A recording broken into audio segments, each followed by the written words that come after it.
I remember I had this dream one time, and it was something random. It was about this snail, and we were playing basketball on this like apartment complex basketball court, and there was this snail in the middle of the basketball court in my dream, and all I kept doing was be mindful of the snail, keep playing basketball, but be mindful of the snail. Just pay attention and see where it's at. And I remember taking a break in between one of the games, and I went to look for the ball, and the snail was under the ball. So I took the ball, and I was trying to like drag the snail off of the ball so that way I didn't hurt it.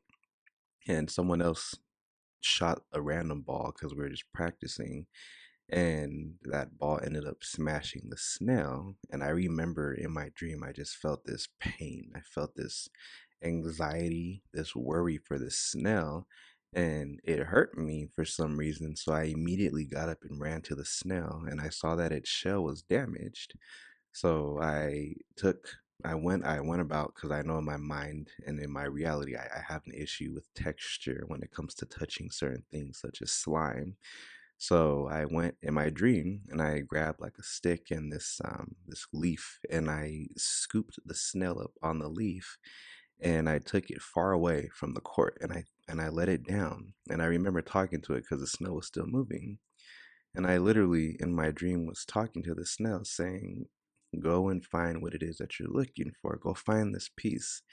And for some reason in my heart, I felt that the dream that I had, because that's how that dream ended, was isolation. And I had this sadness of isolation. And I understand that I feel that dreams are sometimes a manifestation of the projections in our life, like a subconscious happening.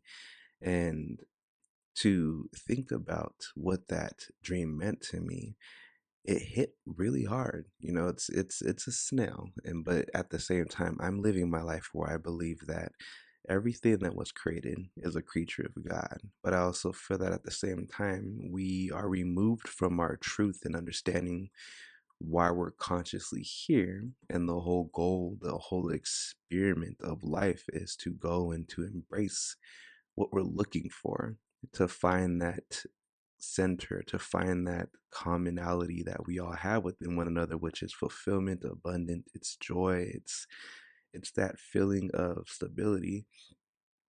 And for me personally, isolation was something that was major to me. And I happened to be going through at that time a true phase of isolation. It was isolation that was brought upon by myself. So it was, in the sense, self inflicted.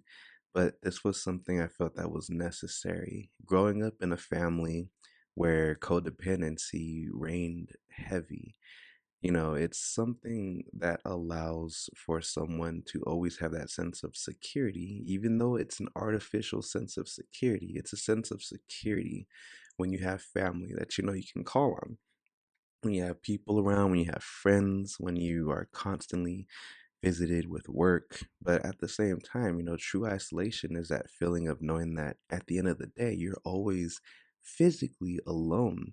There's no one that can enter into your body and be one with you and help you formulate thoughts and move with your hands and do bodily functions with one another.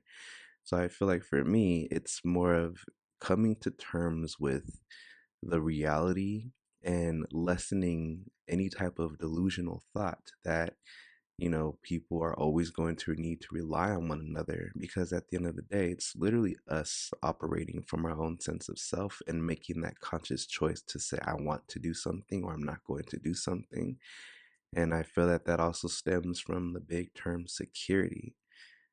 Truly isolating oneself, I feel, can be scary. But when you're able to see yourself for who you are, and the fire, the power, and the passion that you are created within, from within, I feel that that is what allows isolation to fade and become something that's more of a security based lifestyle. So I definitely challenge everyone to embrace isolation at once in their life and truly see where their security lies, because at the end of the day, that's where it is. Life should be lived in a secure manner.